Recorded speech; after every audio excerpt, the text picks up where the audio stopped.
Eccoci, problemi tecnici non insormontabili. Radio Libertà, oltre la pagina. Partiamo subito con Qui Parlamento con Simona Bordonali. Poi dopo le 11 avremo Max del Papa.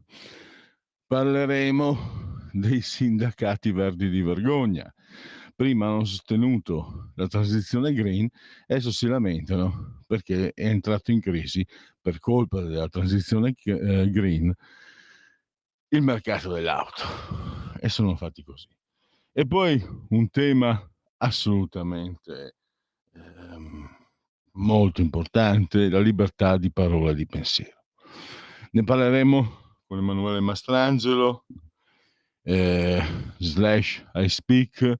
È un'iniziativa portata avanti da un giornalista conduttore radiofonico. Emanuele ha seguito, e anche noi in qualche modo cercheremo di sostenere questa iniziativa, perché se mettiamo insieme un po' le cose, Musk che viene bloccato in Brasile, diciamo il patron di Telegram, non mi ricordo più come si chiamava, Pavlo, adesso mi ricordo, in carcere in Francia, ma non per motivi politici. In Irlanda è stato appena scarcerato dopo 400 giorni di carcere un professore, un insegnante che non aveva aderito alla filosofia gender. Poi qui ci sarebbero un po' di cose da dire su questo punto, perché se andate a fare una ricerca su internet vedrete quanto sono, non so se la parola giusta sia furbi, perché non è vero che questo insegnante è stato incarcerato per aver apostrofato in modo maschile uno studente trans. Vai a leggere, questo insegnante aveva contestato la decisione del preside di non adoperare, diciamo, di non coniugare di coniugare nel modo, diciamo, più politicamente corretto il nome di una persona trans. Questo insegnante aveva contestato questa cosa, era stato sospeso, si era opposto a questa sospensione e addirittura è finita in galera. Se tu vai a vedere, c'è un sito, eccolo qua, la fuffa della destra, non è vero, non è vero. Cioè, questo è finito in galera veramente per aver contestato il fatto che non si possa dire il trans, sostanzialmente. 10.000 euro in Germania se vi scappa detto il trans nei confronti, insomma, di chi, se vi fate riferimento al sesso di origine nei confronti di una persona trans. Ce n'è, insomma, Kamala Harris lo ha detto chiaro: se diventa lei presidentessa, ci sarà una stretta sulla libertà di parola, perché loro fanno presto, è un meccanismo, non è un meccanismo di sinistra, è un meccanismo del potere. Si cerca di mettere alla berlina chi non è organico il potere, chi è un oppositore. Si cerca di farlo credere pericoloso. Quindi nel momento in cui lo si perseguita, il potere sembra addirittura meritorio agli occhi dell'opinione pubblica. Le fake news. Se voi andate a vedere, Repubblica sul suo sito, sul giornale, ha pubblicato miriadi di fake news, ma loro sono quelli che parlano delle fake news degli altri. La più clamorosa fu nel 2000, appena eletto Trump, fecero vedere un'enorme manifestazione di protesta contro Trump a Washington, peccato che fosse del 1996. Queste cose qua, poi questi non vengono mai chiamati, poi c'è quella specie di redazione messa in piedi da Mentana, ma anche lì sono stati veramente, come dire, diciamo, discutibili come operato. Quindi loro lavorano in questo loro, chi ha il potere, lavora in questo termine. Questi sono pericolosi, li perseguitiamo, l'opinione pubblica è convinta che sia bene farlo, intanto noi però stiamo perdendo la libertà di parola e di pensiero. Adesso però invece libertà di parola a Simona Bordonali per Qui Parlamento. Qui Parlamento.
Qui Parlamento. Stai ascoltando Radio Libertà. la tua voce libera, senza filtri né censura. La tua radio. Un nuovo modo per sostenere la tua radio. Visita radiolibertà.net. Ti basta un click e potrai versare il tuo contributo volontario direttamente online. Potrai donare con ogni tipo di carta di credito, anche prepagata. Ti aspettiamo online Su radiolibertà.net. Sostieni la tua radio con il tuo contributo volontario. Radio Libertà. La tua radio. Diamo voce alla nostra gente.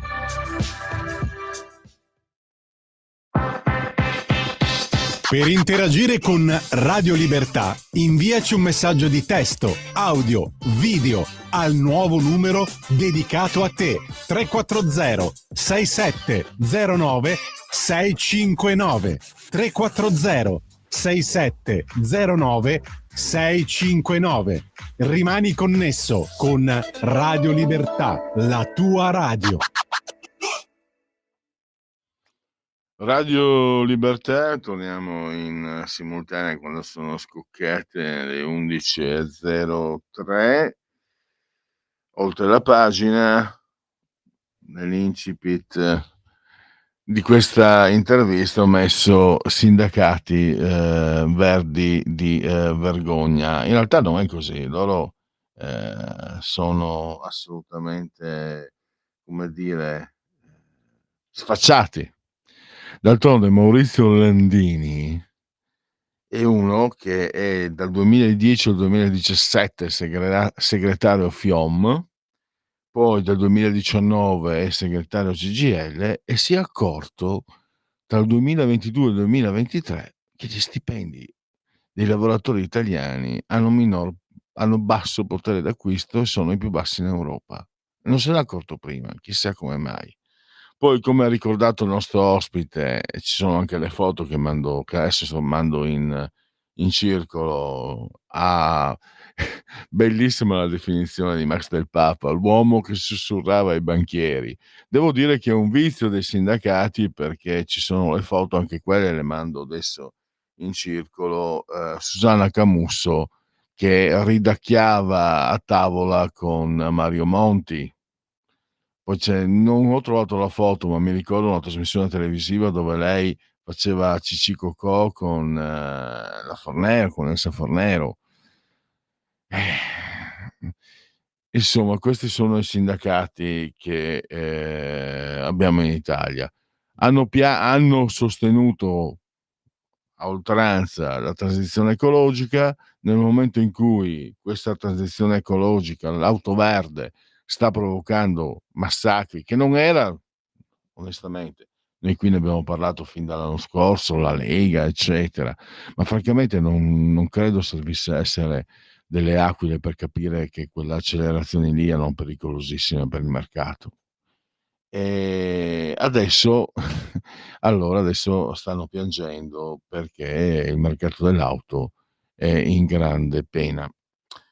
Allora, considerazioni introduttive mie, ma adesso la parola alle considerazioni vere e proprie le passiamo assolutamente a Max Del Papa.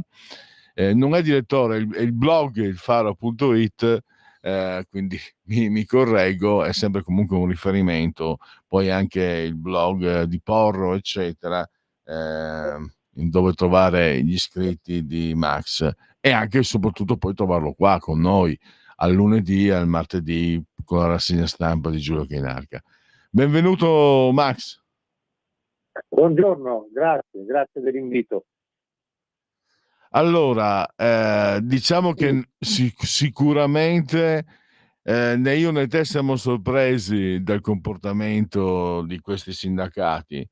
È sorprendente che chi si comporta in questo modo abbia ancora ritrovi ancora degli spazi di credibilità e di trattativa anche, perché francamente mi stupisco che all'interno del sindacato stesso non ci sia qualcuno che manda questi personaggi, dalla Camusso a a Landini a lavorare e crei gli spazi per sindacati veri, quelli che si preoccupano dello stipendio dei lavoratori. Questo è, vabbè, questa è la mia considerazione. A te la parola allora, come stanno le cose, Max?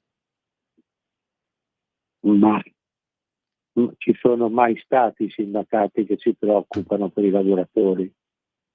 Ma io non credo. Cioè, sono sempre state delle corporazioni in difesa di loro stesse, soprattutto, specialmente in Italia, dove c'è proprio una filosofia della corporazione. Cioè la prima missione di ogni ente, di ogni istituzione, di ogni corporazione è difendere se stessa. E se per difendere devi mentire, devi inventare, devi anche rubare, lo fai tranquillamente. E poi lo chiamano il machiavellismo. La cosa è sempre solo per durare. Questo che sia una bocciofila, che sia i sindacati, che sia la presidenza del Consiglio, insomma. Quindi io tutti questi sindacati in difesa dei lavoratori non li ho mai visti. A chiacchiere.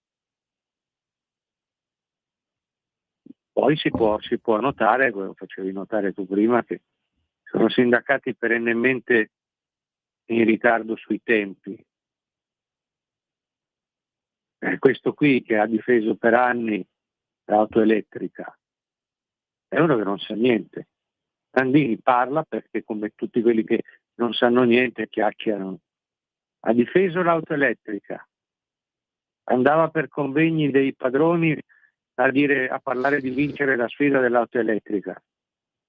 Non lo sapeva questo non lo sapeva perché è uno sparafucile, ma avrebbe dovuto saperlo. La capo della CGIL, la capo della FIOM, che devi guardare i tempi lunghi, che le contraddizioni erano lì, però siccome le diceva Marchionne, allora non andavano ascoltate.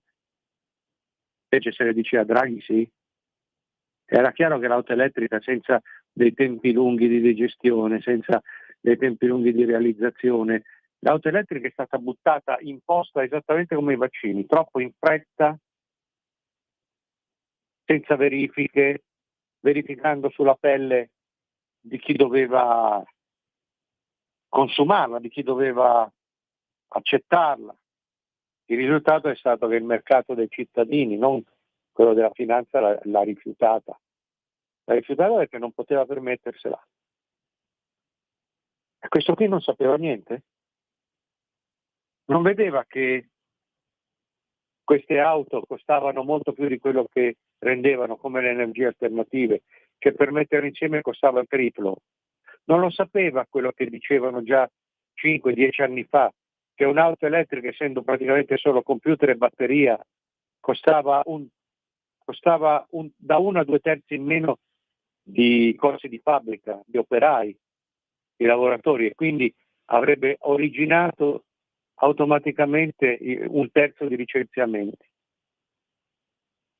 Questo non lo sapeva Landini, che andava in giro a dire che bisognava rispettare l'ambiente. Il risultato è duplice. Da una parte l'auto elettrica ha favorito i licenziamenti strutturali, diciamo così.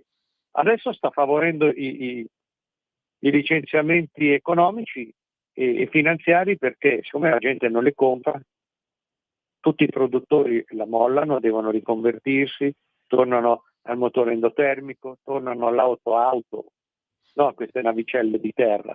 Il risultato è che l'economia tedesca va a picco, comincia a licenziare da 20 a 30.000 persone solo per cominciare, poi ci sarà il resto, ci sarà l'indotto e si porta dietro anche a domino gli altri. Questo l'Unione Europea non lo sapeva. No, non lo sapevano, né loro né Landini. Questi buttano lì un'idea, dicono si fa così. Poi quando le cose sono impraticabili, vabbè, amen, torniamo indietro, amen, però le conseguenze le pagano i poveri cristi. Sarà populista a dirlo, ma le conseguenze le paga chi ci lavora.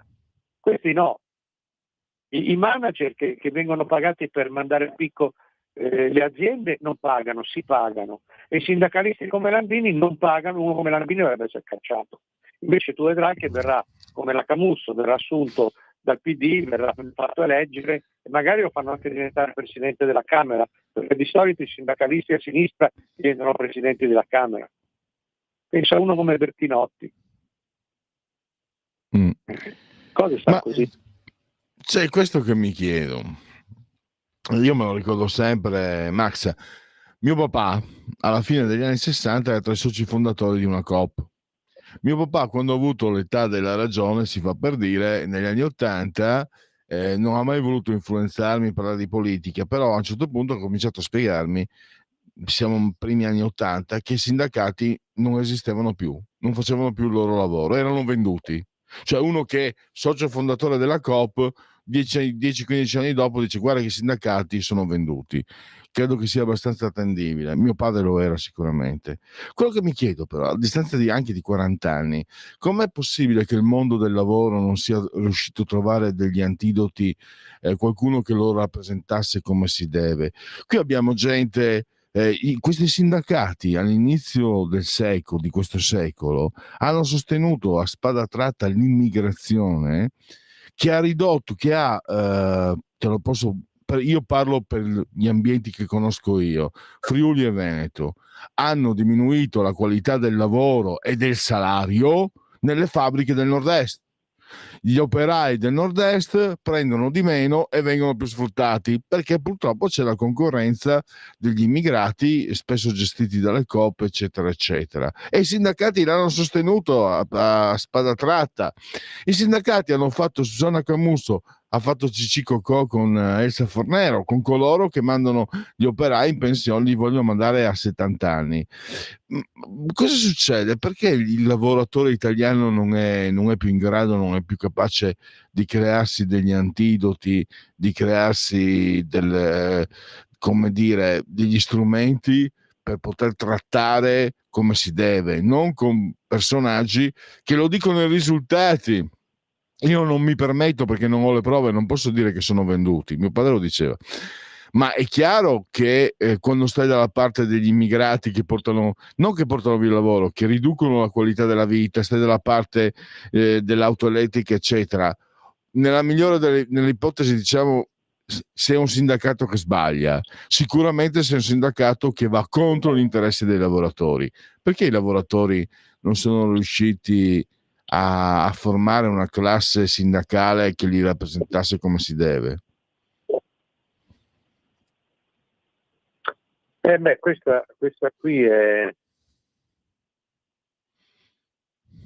insomma, è una domanda che richiede delle risposte meditate e articolate. Io qui posso dare una risposta così più a volo e anche più istintiva, e credo che le cause siano diverse. Da una parte c'è la sparizione della classe operaia, non degli operai, ma della classe operaia in quanto classe, cioè in quanto coinedi di lavoratori che avevano un motivo, un obiettivo, anche un'ideologia per lottare, per migliorare le loro condizioni. A questi qua gli hanno dato i beni di consumo primario, li hanno imborghesiti e questi si sono trovati bene. E quindi hanno smesso. Poi la leva importante in questo senso è la tecnologia, la robotica, no?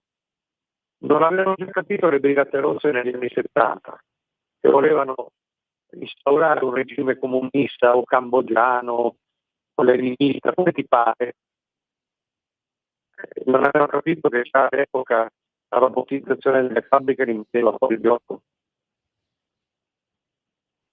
Di conseguenza il sindacato, che sia venduto è vero, che fosse sempre venduto è vero, in questo senso che ha fatto da una parte di necessità virtù, perché questi hanno capito da politici che non potevano opporsi alla rivoluzione tecnologica e globalista, era una battaglia persa, quindi si sono messi in vendita,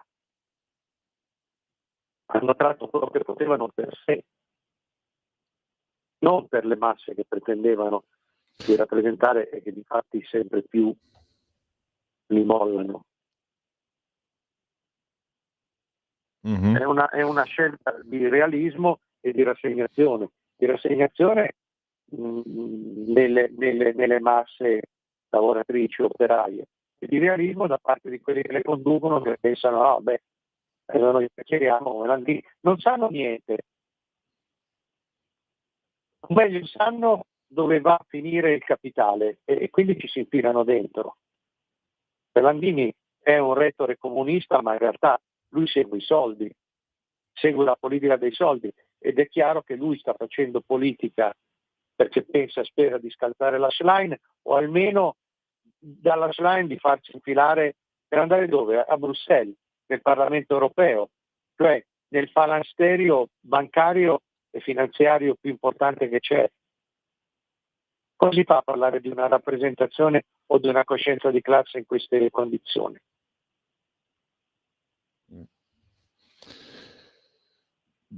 No, mi sembra un quadro. Tanto coincide con quello che diceva mio papà tanti anni fa, solo che io vedevo questo, che per esempio Cofferati, il cinese, trattava per il pubblico impiego, poi i risultati che portava a casa per il pubblico impiego e li portava a casa li faceva cadere un po' a pioggia nel lavoro privato, cioè criticabile per carità, ma in qualche modo, a parte che sto parlando ormai di 20 anni fa, comunque anche uno come Cofferati, probabilmente cinico, quel che si vuole, 20 anni fa portava qualcosa, portava a casa. Invece quelli che sono venuti dopo di lui sono stati disastrosi, e io mi stupisco che non siano i lavoratori primi a mandare a casa CGIL e tutta questa pletora di personaggi.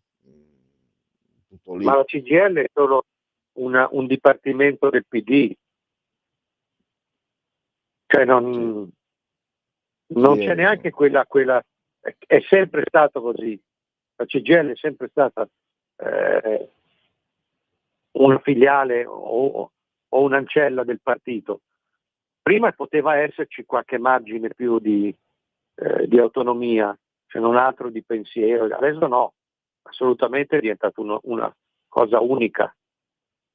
Cioè globalizzazione vuol dire anche questo, vuol dire che prendi le istituzioni e le metti tutte insieme verso un unico obiettivo, verso un unico servizio. La CGIL, come gli altri, sono solamente istituzioni di servizio per i partiti.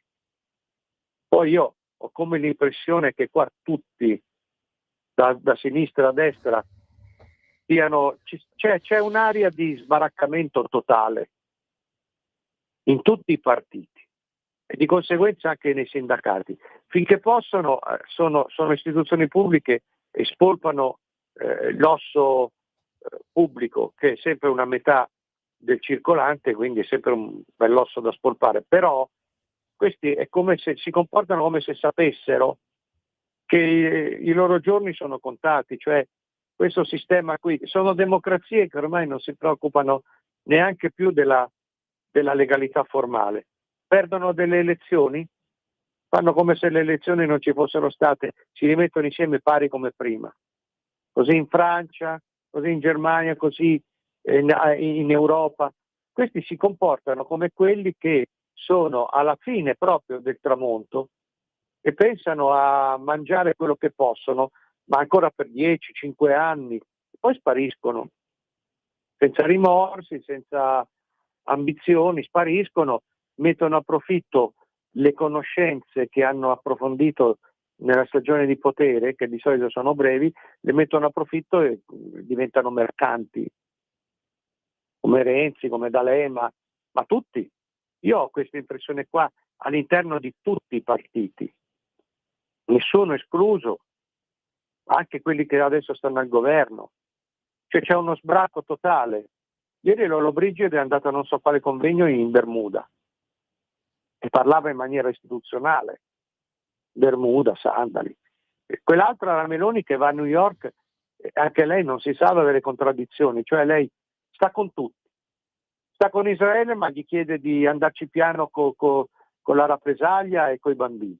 Israele per tutta risposta tira giù una città intera, tira giù Beirut per prendere Nasrallah. E tutti dicono cazzo, però operazione chirurgica. Ma operazione chirurgica cosa? Se per prendere uno di questi vecchi della montagna hai tirato giù una città con tutti quelli che ci stanno dentro. Poi va da Zelensky e dice io sto con te, noi ti diamo le armi, però tu devi... come devi? Questo qui Zelensky è un altro che non è diverso da Putin. Lui per non essere annientato vuole annientare. Vuole una guerra completa, totale, perché pensa di sostituire Putin, chi lo sa, al comando delle repubbliche sovietiche. Sono dei discorsi, degli obiettivi da pazzi. Questo è un liberismo che vive solo di contraddizioni continue di sistema. Allora tutti parlano, non si danno peso di quello che dicono, perché tanto sanno che nessuno li ascolta, che è inutile, che basta smentire. E si comportano come quelli che stanno, mentre la casa brucia, portano via quello che possono. Tutti. C'è una classe, c'è un livello politico che oramai è al di sotto della fogna.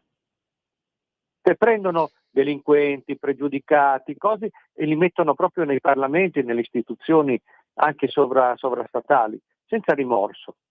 Peggio sono e più li prendono. Sai cosa, Max? Hai ragione, la classe politica, ma sai che io lo riscontro anche alla base, nella base, per quel poco che posso riscontrare io, per carità. Perché è pieno di gente che si butterebbe nel fuoco per Elon Musk, ma che manderebbe alla forca quelli che usano l'utero in affitto o la cannabis. Elon Musk usa l'utero in affitto, ha tanti figli avuti con l'utero in affitto ed è per la liberalizzazione delle droghe leggere. Ecco, proprio a livello di se tu vai sui social, per carità, oddio, mi rendo conto, il riferimento sui social lascia il tempo che trova, per carità, però è anche quello un riflesso della realtà. No, perché il politico ormai deve vivere di convenienze, deve galleggiare in qualche maniera. Non che questo lo scusi, per carità. Ma io dico, ok, il politico deve... Giorgia Meloni ha il plauso di Elon Musk, le conviene. Ma tu cittadino che dici che l'utero in affitto è una vergogna schifosa, incredibile, che tu che dici che le droghe leggere non esistono, sono tutti drogati, e poi sei lì che sbavi per Elon Musk, io dico datti una domanda e fatti una domanda e datti una risposta. Cioè, ho paura che questa decadenza non sia, che questo pesce non puzzi dalla testa, ecco. Ho paura, è una mia impressione, la volevo condividere con te. Ma è tutto collegato, perché c'è un peso sulla comunicazione che poi è la pubblicità, è l'arte dell'inganno e della menzogna. È un peso che non c'era mai stato prima. Poi nessuno si può salvare da tutte queste contraddizioni. Sì, è vero, la Meloni è contro l'aborto, contro contro la generazione chimica, chiamiamola così, contro il parto chimico, insomma, l'utero. Ha bisogno di questo qui, perché questo qua lei gli promette la fibra, no? Gli promette di cablare tutto il paese, quindi dietro ci sono degli affari anche di livello politico colossali, il ruolo di team che viene presa da quegli altri, dagli americani, dai francesi, vuol subentrare questo qui. Lei gli promette la fibra e in compenso lui le assicura buona stampa, buona propaganda, le mette a disposizione sui social, insomma la difende, perché lei non ha tante sponde, quindi questa è una sponda colossale. Dopo chiaramente lei dovrà andare d'accordo con Trump. Sono cose che il cittadino plebe subisce, sono troppo complesse. E il cittadino plebe poi va sui social e pensa come gli dicono i social. D'altra parte questo Musk è uno che si è messo a fare la guerra alle auto elettriche, a dire che sono balorde, è il primo produttore di auto elettriche, è lui. Che sono queste cose qua. Vabbè, questo passa in fama di genio, sarà anche un genio, ma questo qua fa delle navicelle spaziali che ogni tanto esplodono in volo come se non fosse successo niente. Cioè, a me sembra tutto, è una contraddizione continua, però è anche una contraddizione secondo me di matti. Tanto, Non se ne esce, insomma. Vedendo sì, quello perché che sta succedendo adesso, da una parte ci sono quei fuori di testa che piangono uno come Nasrallah, il compagno Nasrallah, stiamo scherzando, e vabbè, e che dicono che la Segre, che ha 95 anni, come Matari. La Segre è una retore opportunista. Però, e dall'altra però ci sono quelli che sono esaltati nella stessa maniera, che dicono grande Israele, operazione chirurgica. Ma cazzo, ma come operazione chirurgica se per ammazzare uno di questi qua hai tirato giù un'intera città? E non si pongono il problema delle 20, le 30, le 50.000 vittime, i bambini. Per me i bambini sono bambini sia di Israele che di Palestina, insomma. Questi che colpa ne hanno di essere nati in uno dei posti più terribili al mondo, allevati da una società fanatica o completamente fuori dalla logica? Cioè, anche questa esaltazione, io capisco tutto, nessuno sconto per i terrorismi, i vari Hezbollah, i vari Hamas, questo tentativo di nobilitarli è indegno. Però non mi pare una grande strategia quella esaltata da quelli dall'altra parte, cioè la rappresaglia a strascico. Passi da un paese all'altro, da una città all'altra e radi tutto al suolo. Non mi pare un granché come strategia, anche perché non ci si rende conto che una strategia del genere, che poi è quella vietnamita, è quella irachena, è destinata a trovare delle resistenze insopprimibili, no? E quindi non ne salti mai fuori dal pantano e non fai altro che originare nuove generazioni di terroristi ancora più incazzati, ancora più incattiviti, perché poi vengono allevati al culto del vittimismo, della rappresaglia, dell'Occidente che ci fa questo e quell'altro. Cioè, mi pare che non ci sia più nessuna strategia di contenimento. Si passa proprio a radere al suolo. La contraddizione, insomma, qual è? È che queste nostre democrazie occidentali, quello che ne resta, no? Che sono sempre meno democrazie, sono sempre meno legali anche da un punto di vista formale, non si preoccupano neanche più di una legalità di facciata. Allora, sono imbevute di valori, la tolleranza, l'inclusione, la pace, il dialogo. Poi, proiettate fuori dai confini, diventano totalmente belligeranti. Cioè hanno questa pretesa di estirpare totalmente il terrorismo islamico, che fa parte comunque di un mondo che conta quasi 2 miliardi di persone. Da una parte li vogliono estirpare, però hanno rinunciato da 40-50 anni a vigilare all'interno dei propri confini, ad applicare una strategia di sicurezza decente, anche ferrea, per cui quelli ai quali danno la caccia là, li lasciano entrare e li lasciano prosperare come sempre più feroci, sempre più risentiti, sempre più violenti. Non li sanno arginare, non li sanno contenere, li cacciano là, li fanno entrare qua. Il risultato è che già mezza più Europa è praticamente islamica. Non ti pare una contraddizione drammatica e gigantesca? Voglio andare a New York a fare i discorsi, moderazione, pace, siamo con tutti. Ragazzi, la sostanza delle cose è totalmente diversa ed è irrazionale, è allucinante. Sono d'accordo completamente con te. Purtroppo dobbiamo concludere perché abbiamo esaurito lo spazio. Io ringrazio Max Del Papa. Domani con Giulio Cainarca, lo risentirete di nuovo domani mattina. Max, grazie e per quanto mi riguarda questa trasmissione, a lunedì prossimo. A lunedì, un saluto a tutti. Stai ascoltando Radio Libertà. la tua voce libera, senza filtri né censura. La tua radio.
Grande Gaber, la balilla.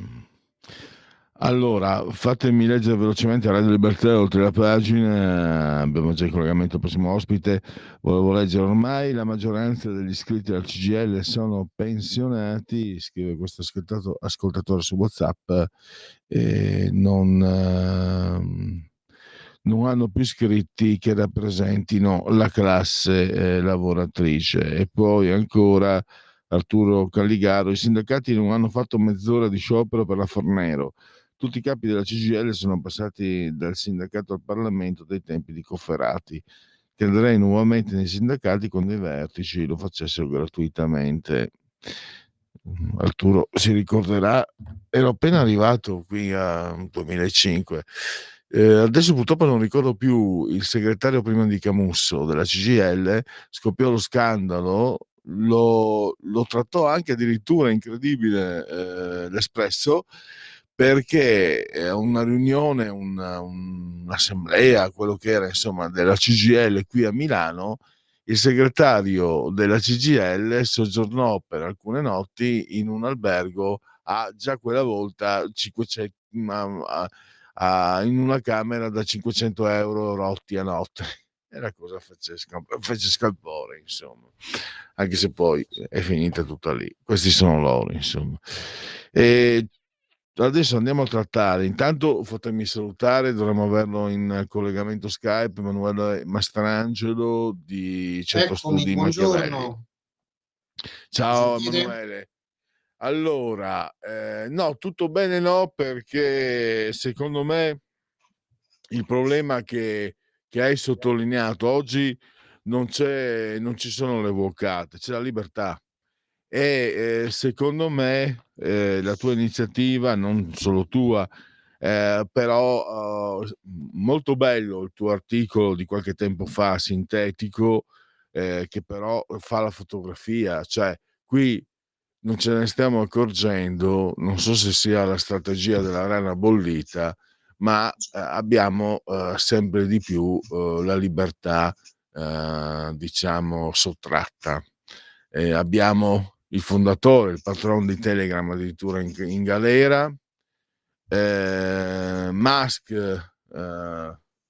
che non sarà un santo, per carità, ma lo hanno chiuso in Brasile, l'insegnante irlandese 400 giorni di carcere per per essersi contrapposto alle teorie gender, 10.000 euro se chiami un trans, usi la desinenza secondo il sesso di origine, maschile o femminile che sia.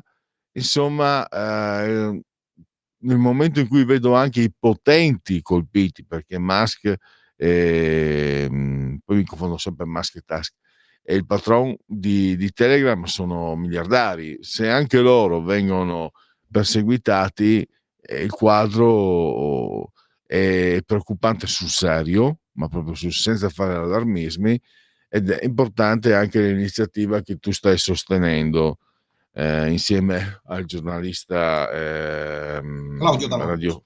radiofonico. Allora, ti do la parola per spiegare un po'. Anche noi cerchiamo di dare nel nostro piccolo, nel mio piccolo, cerchiamo di dare il sostegno, il contributo a una causa che ci vede tutti, secondo me, in qualche modo a rischio. Sì, hai detto bene, perché voglio dire, se un Musk o il patron di Telegram riescono a finire sulla graticola in Europa, in Brasile, Europa e Brasile sono stati rispettivamente un superstato e uno stato, entrambi a conduzione ultra woke, quindi non ci dimentichiamo che poi la matrice ideologica è sempre la stessa. Se perfino loro due riescono a finire sulla graticola, immaginiamoci dei poveracci morti di fame come me, insomma, come noi, vabbè, voi no, io sì, sono poveraccio morto di fame.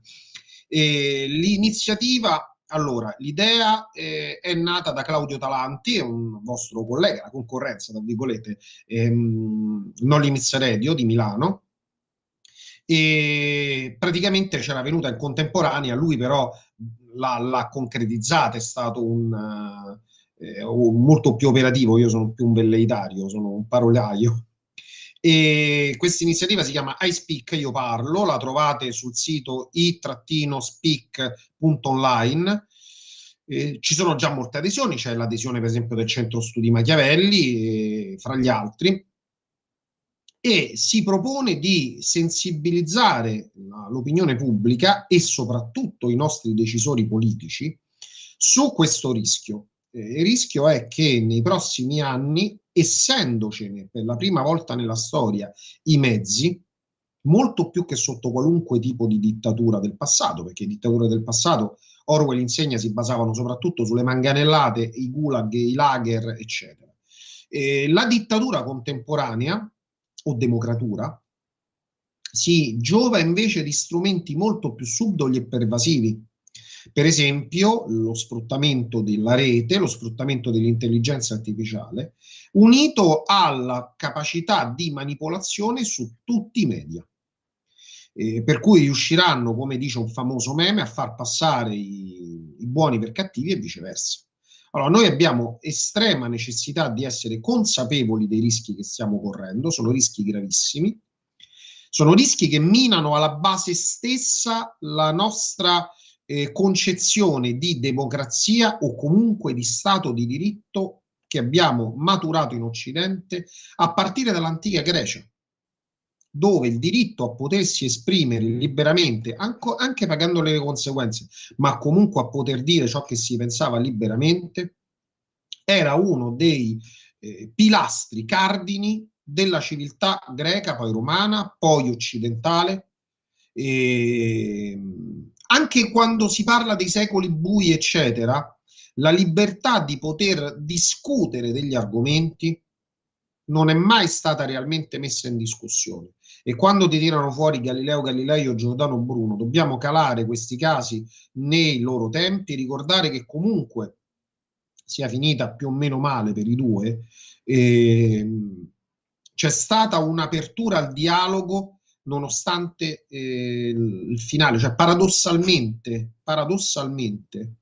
nelle stanze dell'Inquisizione si è litigato a pugni sul tavolo. Il processo a Galileo non è durato 5 minuti. Oggi in 5 minuti ti chiudono la pagina Facebook, in 5 secondi. La pagina Facebook di iSpeak è stata chiusa a Claudio appena aperta, senza nessun contenuto. Cioè io creo una pagina dedicata a un movimento che vuole sensibilizzare le persone sul nostro diritto costituzionale alla libertà di parola e alla non discriminabilità per le nostre opinioni politiche, quali che siano, come previsto dall'articolo 3 e 21 della Costituzione. Facebook mi chiude la pagina in 5 secondi. È successo con Facebook e con TikTok. Su Facebook non gli hanno manco risposto a Claudio. Su TikTok ha sbattuto i pugni sul tavolo, ha fatto scrivere all'avvocato, TikTok si è rimangiata la decisione. Facebook proprio se ne è fregato altamente. Certo, dice, vabbè, a Giordano Bruno hanno bruciato, a te ti hanno chiuso la pagina. Sì, la differenza è nella totale, assoluta chiusura al dialogo che permette una situazione come quella dei mezzi di comunicazione di massa e di internet oggi, per cui le chiavi del potere sono tutte nelle mani di privati collusi con i regimi. E questa cosa non è un complotto, quando senti la gente e ti dice no, ma è sempre stato così. Non c'è mai stata una collusione così feroce, così forte e totalitaria. E la prova l'abbiamo avuta, voglio dire, dagli stessi esponenti, perché, come scrivevo nel pezzo, tutto il Partito Democratico americano è con una sola voce schierato sulla futura censura dei mezzi di comunicazione di massa, in particolar modo di internet. E un Mark Zuckerberg ha dichiarato scarso un mese fa che il governo degli Stati Uniti, o dovremmo dire il regime degli Stati Uniti, gli ha chiesto di censurare ogni tipo di post che non fosse in linea con le direttive OMS e di regime per le questioni Covid.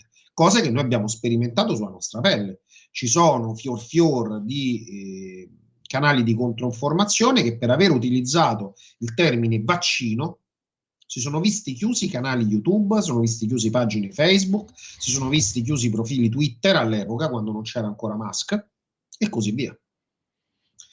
Ecco, questa fotografia che state mandando è quel docente in Irlanda che è stato arrestato per aver voluto pervicacemente continuare a chiamare le cose con il loro nome, cioè un maschio lui e una femmina lei, e non secondo i desiderata di queste persone, che sono desiderata che non hanno un riscontro con la realtà.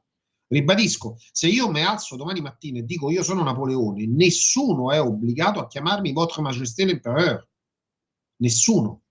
Se io domani mattina mi alzo e dico io sono Emanuela, una gran parte dei paesi dell'Occidente allargato, la gente è costretta a chiamarmi Emanuela, costretta per legge, dietro minaccia di multe salatissime come in Germania, o addirittura del carcere. Signori, mandiamo in galera la gente perché non dice che il re ha dei vestiti bellissimi, anche se re sta girando a culo di fuori. Questa è la verità. E noi ancora lo possiamo dire in Italia, grazie a Dio, in Italia negli anni passati, anche si parva licet componere magnis, anche grazie al Centro Studi Machiavelli siamo riusciti a boicottare una cosa come il DDL Zan. Se noi avessimo avuto il DDL Zan in Italia, questa chiacchierata a me costava una citofonata domani mattina della Digos alle 5 e a voi sarebbe costato multe o addirittura la chiusura delle trasmissioni. Quindi siamo a rischio non poter parlare della realtà, non poter dire che la realtà è fatta, come diceva Chesterton, con le foglie verdi e il cielo azzurro. Fuochi verranno accesi per dire che le foglie diventano verdi in primavera. Ed è vero, noi stiamo rischiando di non poter dire che le foglie sono verdi, perché se noi diciamo che sono verdi, arrivano i rossofobi, cioè i rossisti, e ti dicono che tu sei rossofobo, ma tu la devi vedere rossa la foglia, ma io la vedo verde, non so daltonico. Allora sei daltonofobo, e quindi vai in galera. È la stessa identica cosa. Allora, io adesso sto facendo l'esempio perché è il più eclatante e quello anche più facilmente comprensibile delle questioni correlate al cosiddetto gender e all'agenda trans, che notiamo stanno spingendo in una maniera indecorosa. Abbiamo avuto ragazzini trans sul palco del 1° maggio ad andare a raccontare la loro strappa storia lacrime, o storia lacrime strappa, o strappa lacrime storia, quello che è, dicendo il mondo non mi capisce. No, amico mio, non è il mondo che ti capisce, sei tu che te sei capito, perché sei nato in una determinata maniera, lo sforzo lo devi fare tu per essere quello che sei. Non puoi costringere il mondo a non vederti per quello che sei, a vederti per quello che non sei. È la storia del re nudo, stai girando a culo di fuori, non puoi costringermi a dire che è un vestito bellissimo. Sei a chiappe dei fori, sei con una mano davanti e una di dietro.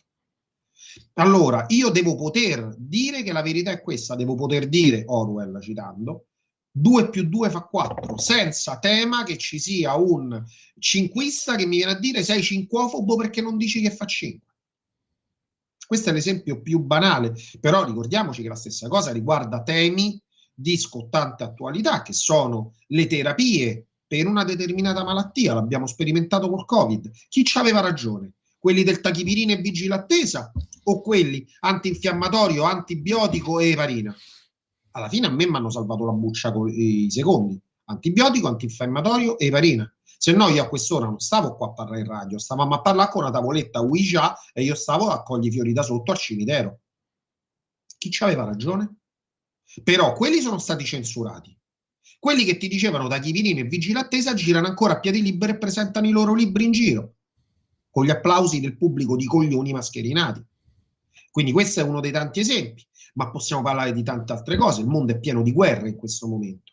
Ci sarà diritto di dire che delle parti stanno commettendo dei crimini senza fare, non stiamo parlando di tifoserie da stadio, stiamo parlando semplicemente di poter dire che ci sono delle azioni in guerra che sono atroci e si deve poter dire questa cosa. Si deve poter dire anche come forma di critica costruttiva, perché io per esempio posso essere favorevole all'Ucraina o a Israele nella loro battaglia, eppure posso legittimamente criticare determinate azioni che possono condurre questi due stati, esattamente come se io sono favorevole alla Russia o sono favorevole al fronte della resistenza. Devo poter avere la libertà di criticare, e questa cosa, come giornalista lo dico, è un dovere deontologico. Se io non lo facessi, verrei meno al mio dovere deontologico di giornalista. E lo dico come giornalista, ma varrebbe la stessa cosa quando faccio il ricercatore storico. Se io trovo un documento, e l'ho fatto una volta e me ne vergogno, questo documento contraddice la mia ideologia, io l'ho tenuto per alcuni anni nel cassetto, perché non sapevo cioè questo è un documento sconvolgente, poi l'abbiamo pubblicato con storie a rete, abbiamo fatto anche dei servizi, era un documento, era la teoria del complotto, cioè questi dell'OSS, cioè l'antenati della CIA, che dicevano noi dovremmo creare una banca centrale europea, dovremmo utilizzare il terrorismo per tenere gli stati europei. Un documento che sta agli archivi di Stato americani, l'abbiamo pubblicato, fotografato, quindi c'è là. Io per anni me lo sono tenuto nel cassetto perché lo trovavo sconvolgente. All'epoca ero un ultra filo americano e questo documento cambiava le mie prospettive sul mondo. Cioè, cacchio, l'America non è il buono, anche l'America sono figli di puttana come tutti gli altri. E se io faccio una cosa del genere vengo meno al mio al rispetto della mia deontologia, in quel caso come ricercatore. Mi sono vergognato, poi l'ho tirato fuori e ho fatto ammenda, discutendone, parlandone, mettendolo a disposizione di tutti. Se io non posso, ricordiamoci che noi abbiamo persone come Snowden, persone come, aiutatemi voi, ci stanno personaggi che sono finiti in carcere per aver diffuso dei documenti che riguardano i crimini commessi dalle democrazie occidentali. Noi dobbiamo avere la possibilità di criticare. Se noi non possiamo criticare i nostri governi, noi non siamo in un regime libertario, noi siamo in un regime dittatoriale, non più un regime occidentale. Questo è il vero problema, il vero rischio che noi corriamo. E gli strumenti che sta mettendo a disposizione oggi la tecnologia permettono di zittire la gente, permettono di chiuderla in un angoletto dove tu parli al muro e non ti sente nessuno, e poi contemporaneamente ti dicono pure: ma c'è la democrazia, tu puoi parlare. Capito? Quindi c'è oltre al danno anche la beffa. Sì, credo, per quello che valgono le mie opinioni, per carità, che il problema sia che anche grazie ai nuovi strumenti di social, eccetera, si riesce a sollecitare in maniera esponenziale quello che è un sentimento umano, no? Il sentimento binario, buono o cattivo. Io che ho una certa età rimango stupito che nel vedere non i potenti, le persone comuni. Oh, viva Putin! Putin, mamma mia! Zelensky, grande Zelensky! Sì, poi le tifoserie. Oppure Israele ha ragione a tutti i costi. No, Hamas, viva gli Hezbollah, hanno fatto bene il 7 ottobre, hanno fatto bene. Io dico, ma parlare di pace, hai detto, mi ha colpito nel senso che sono completamente con te quando si parla dei bambini, no? E parlare di pace, cioè l'unico è il Papa, e lo dico da non praticante, l'unico è il Papa che insiste nel parlare di pace. Cioè, io mi ricordo gli anni della guerra fredda, anche i più anticomunisti dicevano parliamo di disarmo, parliamo di pace. Adesso invece tutti vogliono vestire la curva sud, curva nord e sentirsi tifosi da stadio. È quello che io trovo particolarmente preoccupante. Ma questa cosa ti dirò di più, forse adesso stiamo andando un po' sui massimi sistemi, poi torniamo un po' coi piedi per terra, ma questa cosa crea anche danni cognitivi, perché noi tutti, e lo vedo in me stesso per primo, siamo sempre più spinti a ragionare su termini calcistici, di Guelfi Ghibellini, di bianco-nero, di buoni e cattivi, e questo ci spingono con i film, ci spingono con i social, ci spingono con le trasmissioni televisive. C'è un aggressore e un aggredito, cosa che vale solo per qualcuno e per qualcun altro no. Questa cosa inevitabilmente spegne le capacità critiche degli individui, perché tu non sei capace ad applicare le medesime categorie a ciascun ambito in cui ti trovi davanti. Invece uno, se vuole giustamente prendere una posizione, deve però capire che determinate categorie di ragionamento poi si applicano anche a altre cose. Se mia figlia tira una sassata contro un vetro, il primo a dargli uno schiaffone sono io. Non è che io vada a dare uno schiaffone al figlio di un'altra coppia che mi ha tirato un sasso contro il vetro e se lo fa mia figlia, no, poverina, sai, bisogna capirla, è un po' vivace, sono ragazzi. No, bisogna essere equanimi. Anzi, io poi aggiungerei, poi siccome mia figlia gliene do due, come diceva anni tempo fa qualcuno, insomma, almirante. Bisogna cercare di applicare le medesime categorie uscendo dalle tifoserie calcistiche, uscendo dai manicheismi. E invece noi oggi subiamo un vero e proprio lavaggio del cervello, quindi ci stiamo handicappando da soli, stiamo diventando degli handicappati mentali, incapaci di ragionare attraverso una prospettiva piuttosto che con uno schema bidimensionale, buoni cattivi, binario. Poi tutto questo, il bello è che questi sistemi binari piacciono tanto a quelli che ti dicono no, il mondo non è binario, capito? Io sono uno spettro, posso essere gender fluid, capito? Quindi noi dobbiamo uscire da questa cosa proprio per noi stessi, perché ci fa male ai neuroni, ci fa male alle capacità cognitive del nostro cervello. E ora, invece, tornando con i piedi per terra, quando adesso noi si avvicinano le elezioni americane, non ci dobbiamo dimenticare che tutta questa storia inizia nel 2016, quando Trump vince le elezioni e le vince avendo contro tutti i media, tutti, tranne su internet, un gruppo di ragazzini che ha iniziato a diffondere meme, ha iniziato a diffondere le teorie di Canon, eccetera, fra cui ci sta anche un sacco di fregnacce, di fake news, come le chiamano adesso, fregnacce, chiamiamole con il loro nome, che però hanno mobilitato l'opinione pubblica e hanno fatto aprire gli occhi a molta gente su quello che è il vero aspetto dell'establishment democratico. E quindi molte persone hanno preferito votare Trump. Adesso noi non sappiamo se il Pizzagate sia reale o no. Diciamo che dietro una teoria del complotto c'è sempre un fondo di verità. Quindi forse non ci sono questi giri di pedofilia come dicono, però qualcosa, diciamo che con un Epstein che muore impiccato in una cella di massima sicurezza, controllato a vista 24 ore su 24, qualche dubbio è lecito che ti possa venire. Insomma, si dice che in America la seconda causa di morte dopo gli incidenti stradali e le armi da fuoco è essere nemico della famiglia Clinton. Quindi queste sono battute.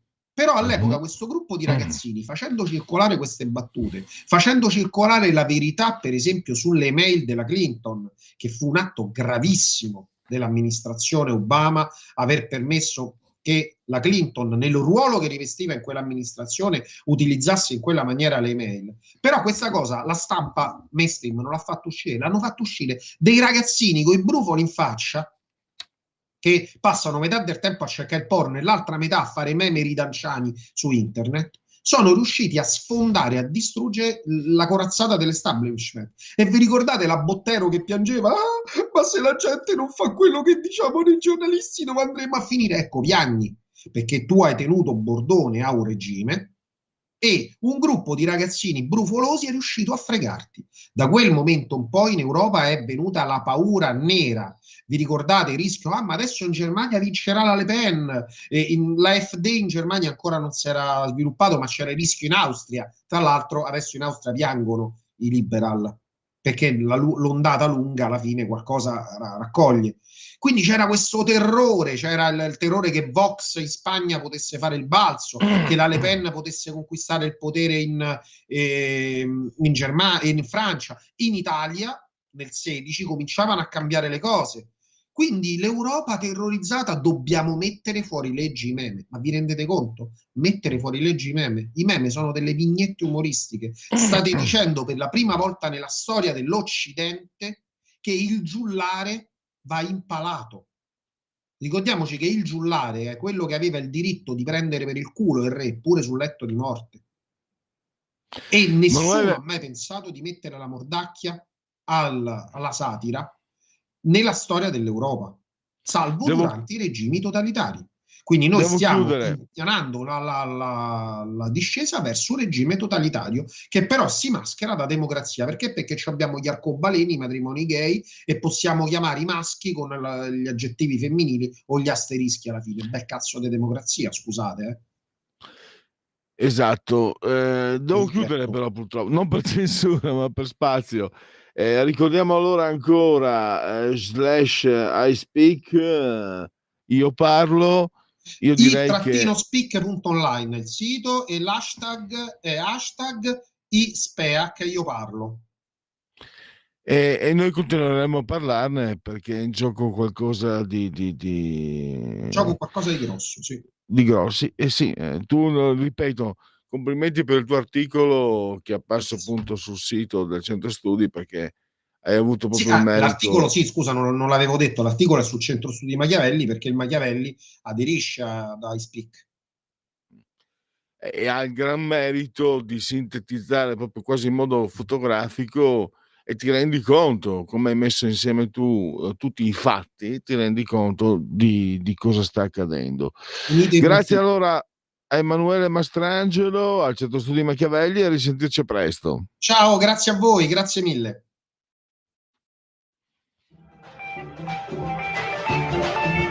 Avete ascoltato Oltre la pagina.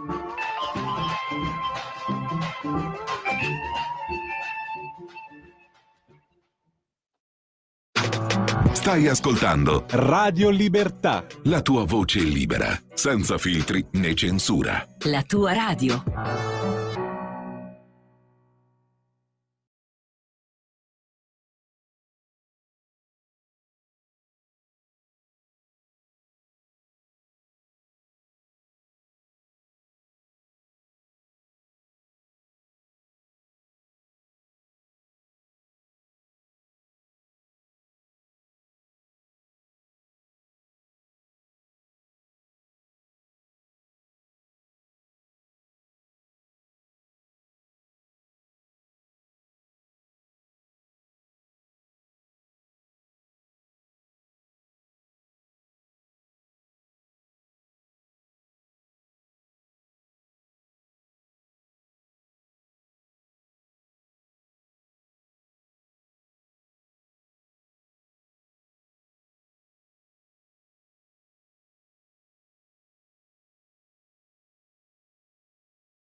Va ora in onda Che giorno è? Genetriaci, commemorazioni, ricorrenze di oggi con Pierluigi Pellegrin. La verità è che sono cattivo, ma questo cambierà. Io cambierò. È l'ultima volta che faccio cose come questa. Metto la testa a posto, vado avanti, rigo dritto, scelgo la vita. Già adesso non vedo l'ora. Diventerò esattamente come voi. Il lavoro, la famiglia, il maxi televisore del cazzo, la lavatrice, la macchina, il CD e l'apriscatole elettrico. Buona salute, colesterolo basso, polizza vita, mutuo, prima casa, moda casual, valigie, salotto di 3 pezzi, fai da te, telequiz, schifezze nella pancia, figli, a spasso del parco, orario d'ufficio, bravo a golf, l'auto lavata, tanti maglioni, Natale in famiglia, pensione privata, esenzione fiscale, tirando avanti, lontano dai guai, in attesa del giorno in cui morirai. Genetriaci, ricorrenze e commemorazioni del nono giorno di vendemmiaio, mese del calendario repubblicano, per tutti è un lunedì, lunis 30 di settembre, anno domini 2024. Allora, genetriaco di Truman Capote, scrittore, sceneggiatore, drammaturgo, disse: devi molto a chiunque ti abbia dato fiducia. Bella frase, mi piace. Tra i suoi lavori, Colazione da Tiffany, che poi ne venne fatto anche un film. Angeline Brown, agente Pop Pepper, stiamo parlando di Angie Dickinson, che fu anche l'amorosa di Frank Sinatra. E poi andiamo avanti. Il genio di Francesco Tullio Altan. Vorrei sapere chi è il mandante di tutte le stronzate che faccio. Il papà di Francesco Tullio Altan è di San Vito Tagliamento, lui del Santo Treviso mi sembra, quindi il sangue sanvitese. Ogni tanto a San Vito ne nasce qualcuno di intelligente. Il banana. Francesco Tullio Altan sarà di sinistra, ma è incontrovertibilmente geniale. Poi abbiamo Mark Bolan dei T-Rex. In un anno abbiamo ottenuto quello che hanno avuto i Beatles in 4, ha detto. L'ha detto lui, poi non lo so. Poi Francesco lo mettiamo magari alla fine, Tato è romano come te, un tuo concittadino, Renato Fiacchini, che oggi compie gli anni, ne compie quanti? 74, Renato 0, grande Renato 0. Io non sono un super fan, però non si può non apprezzarlo. Poi ho un amico che è un super fan di Renato 0. Allora non so se è il carrozzone o il triangolo, tanto per restare il triangolo, perfetto. No, ma non era in quel senso lì, il suo triangolo. Comunque lo dico, ma cosa ve lo dico a fare? I più giovani non devono ascoltare i vecchiacci, ma lo dico lo stesso.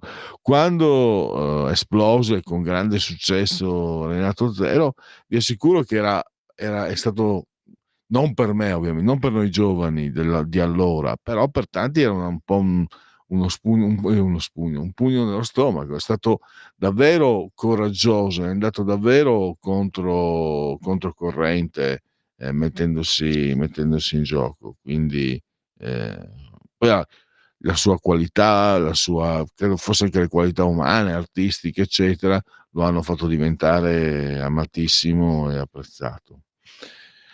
La sorella, lo vedo che continua a andare in giro quando fa le tournée, le foto del 92 quando aveva 40 anni, adesso ne ha quasi 90, ma lei la costa continua, solo che se adesso vanno a vederla vedono le foto di una quarantenne, poi vanno a vedere lo spettacolo, trovano una novantenne, con tutte le conseguenze che possiamo immaginare. Quando si è innamorati ci si entusiasma anche per un ristorante cinese. E questo le do ragione. Ha ragione lei, ha ragione. Lilla Costa ha detto una cosa vera, intelligente. Quando si è innamorati ci si entusiasma anche per un ristorante cinese. Poi abbiamo Basia Trzaskewska, cantante polacca, era la vocalista di Matt Bianco. Sta a mettere a cantare Pellegrini, che non è il caso, risparmia alla gente per bene a casa questo supplizio. Da Biella, il nipote Ermenegildo Zegna, Gildo. Sapete, la casa di moda, i tessuti, soprattutto i tessuti di Ermenegildo Zegna, sono assolutamente di primissima qualità. Francesco, scusa se ti faccio scombattercio. Mi cerchi un Matt Bianco? Voglio sentire un Matt Bianco con Basia Trzaskewska, sai dare una cosa del genere? Prova a vedere. Sai dare you. Non sta a farmi cimentare, non farmi cimentare con l'inglese che non è proprio. Eccolo qua, perfetto.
Matt Bianco con Basia Trzaskewska.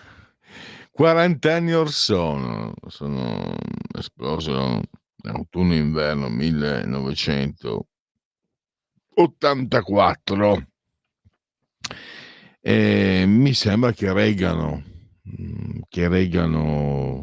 il confronto con il tempo. Mi sia un brano che sia godibile e che non mostri i segni del tempo, secondo me. Mi casa es su casa era lo spacciatore in Pulp Fiction, Eric Stoltz, poi anche in Killing Zoe. Pensate che Eric Stoltz ha girato, credo, le prime 2 settimane di Ritorno al futuro. Poi il regista decise invece di assegnare quel ruolo a Michael J. Fox. Tra l'altro si assomigliano anche, non l'avevo mai notato. Mamma mia, come si fa a vivere senza sapere queste notizie? Sono curiosità, Curiosity Kill the Cat è un altro, è il nome di un gruppo che andava negli stessi anni di Matt Bianco, ma sono curiosità che sono un po' di una spruzzata di pepe, dai, su, di sale. Claudio Verdelli, che faceva parte dell'Inter, dei record di Trapattoni, che vinse il campionato 1988-89. Ha detto: il mio corpo è il mio strumento di lavoro, delicatissimo e violento. Poi ho detto la neo sessantenne Monica Bellucci. Come attrice, secondo me c'è qualcosa da dire, come fascino e come beltà, non c'è niente da dire, complimenti a lei naturalmente, che adesso è amorosa di Tim Burton, l'attore e il regista di Beetlejuice che è tornato nelle sale. C'è una specie, no, non è un remake, è una nuova versione. Michael Keaton, c'è ancora Michael Keaton con quanti anni? 35 anni in più, perché uscì nell'89, che è 88-89. La cosa, si stava chiacchierando 2 battute sul calcio con Francesco prima. Sai che nelle sale il film, sai qual è il film più visto? Non è Beetlejuice, non è nemmeno quello dei Cattivissimo Me, che era, è il film dell'Inter sulla seconda stella. Guarda, Renata Refero, l'ho letto su Dagospia e anche su un altro giornale. Record incassi. Perché l'Inter è un virus, è una malattia l'Inter. Era bello invece, mi ricordo, negli anni 70, poi è arrivato Berlusconi, sono arrivati i grandi successi e le cose sono un po' cambiate. Ma io mi ricordo, andavo anche allo stadio all'epoca, che i milanisti avevano questo verbo: il Milan è una fede. Tant'è che quando andarono in Serie B, cos'era, 82-83 credo, avevano il quarto, quinto record incassi come abbonati. Quindi a me piaceva. E poi andiamo con figlio d'arte, non nel cognome del padre. Ha detto: la mia carriera viene prima delle ragazze. Lui è Max Verstappen, che adesso sta perdendo qualche colpetto.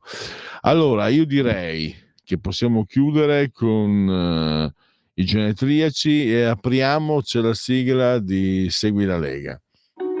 Segui la Lega è una trasmissione realizzata in convenzione con la Lega per Salvini Premier. Segui la Lega prima che la Lega seguisca te alla Pellegrina, ma previsto che della sintassi segua te alla Marciana. Sono sul sito legaonline.it, scritto legaonline.it.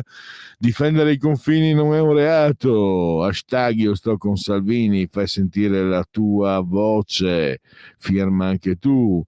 Poi mi dichiaro colpevole di aver difeso l'Italia, leggi l'Instant Book. E poi ancora Pontida, domenica 6 ottobre, Lega Online, hashtag Pontida24, vieni anche tu, il popolo del buonsenso.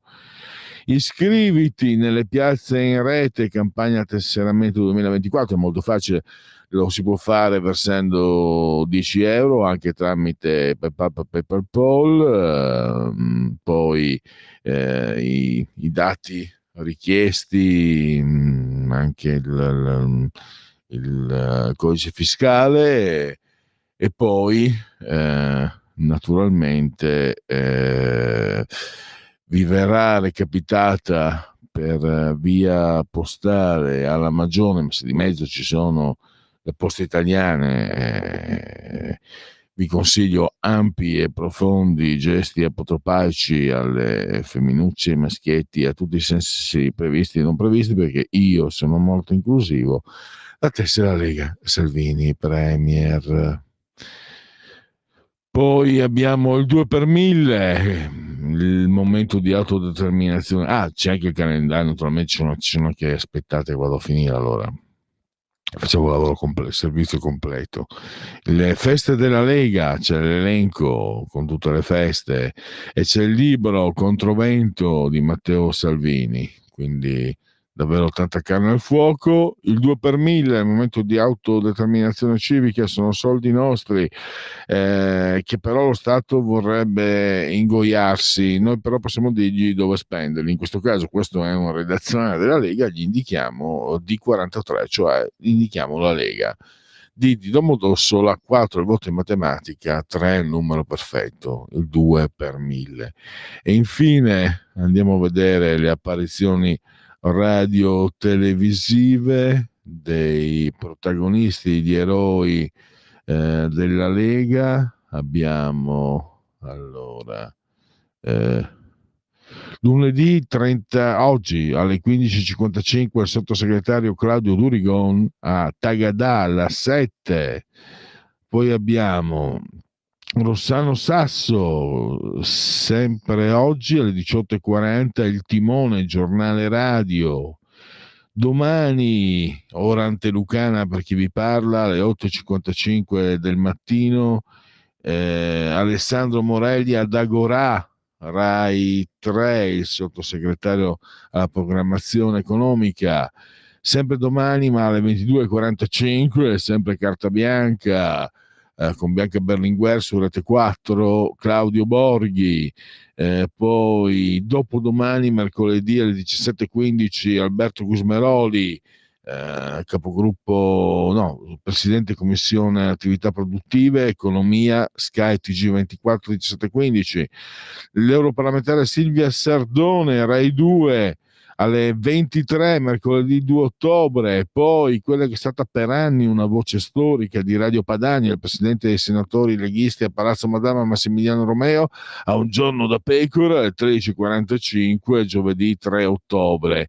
E sempre giovedì 3 ottobre alle 13.45. 17.15, sempre lo stesso giorno, Massimo Bitonci, sottosegretario alle imprese, a Economia, Sky TG24. E direi che per Segui la Lega, se suffi. Possiamo mandare la sigla. Segui la Lega è una trasmissione realizzata in convenzione con La Lega per Salvini Premier. Adesso abbiamo un po' di sondaggetti da farvi sentire. Allora, io sono con termometro politico, Fratelli d'Italia 29,4, 22,9 PD, 10,3 5 Stelle, 9,6 Forza Italia, Lega 8,8, Sinistra 6,8. Poi, sempre con termometro politico, il referendum per ridurre a 5 anni gli anni di residenza per chiedere la cittadinanza, certamente sì 35, probabilmente sì 10,2, probabilmente no 11,1, certamente no 42,3, quindi non incontra questa richiesta della sinistra e di Forza Italia, quanto stando appunto a questo sondaggio. Firmare con lo SPID è giusto? Sì, 47,8, abbastanza, è utile, 18, poco, dovrebbero esserci anche un numero di firme minimo da raccogliere, 7,4, 24,2, non è per nulla d'accordo con le firme attraverso lo SPID. Io ci ho provato, lo SPID non mi funziona, devo usare la carta d'identità elettronica. 10 vaccini obbligatori per i minori, è giusto? 60,9 sì. È giusto che ci sia un obbligo, 7,7, non è corretto per escludere dalle scuole di infanzia i non vaccinati, è giusto l'obbligo ma per un numero inferiore di vaccini, quelli previsti prima del 2017, 10,7, no, non sono in via di principio contro i vaccini, ma non dovrebbero essere obbligatori, 12,4, no, i vaccini non sono sicuri, 5,7, non sa il 2,6. Il sabotaggio, l'esplosione dei cercapersone degli Hezbollah in Libano perpetrati da Israele, anche se Israele è stata una brillante operazione di intelligence, 32,3, azione che sarebbe meglio evitare, ma purtroppo credo sia stata necessaria, 13,1. Israele ha commesso un crimine per il 14%, è stato un attacco terroristico per il 34,1, non sa il 6,5. Fiducia del governo Meloni, 40,3, molto abbastanza, 58,5, poco e per nulla. Poi abbiamo dei dati, vediamo. Fiducia dei consumatori e delle imprese, il clima è in aumento da 96,1 a 98,3 e da 94,7 a 95,7. Se si riesce a chiudere, sì, grazie. Poi abbiamo spesa in ricerca e sviluppo in Italia, incrementi più elevati, è aumentata a 27,3 miliardi, 5% in più rispetto all'anno precedente. Questa mi sembra una buona notizia. Poi prezzi della produzione all'industria crescono dello 0,7, flettono dello 0,8 rispetto all'anno precedente. E poi fatturato dell'industria è diminuito in dati congiunturali dello 0,4 in valore e 0,3 in volume. Andiamo a chiudere, siamo già tardino. Piepoli, vediamo un po' se abbiamo. Allora, in Italia voterebbe Kamala Harris 53 e 24% Donald Trump, gli italiani, quindi hanno maggiore simpatia per la candidata democratica. Poi questo è Euromed Research, Ius Sole e Cittadinanza, favorevole 44,2, contrario 37,1. E poi questo è 10 anni, questo invece a ridurre da 10 a 5 anni gli anni di residenza legale, 35,6 favorevole, 52,4 contrario, quindi anche qui comunque una posizione abbastanza, vede gli italiani piuttosto divisi. E chiudiamo con sempre Euromedia Research. Fratelli d'Italia 30,3, PD 23,5, 5 Stelle 10,5, Lega Salvini Premier 9,2, Forza Italia 9, Verdi Sinistra 5. Perfetto, abbiamo chiuso. Vi ringrazio il grande Francesco sulla tolla di comando e regia tecnica e ringrazio tutti voi per aver scelto anche oggi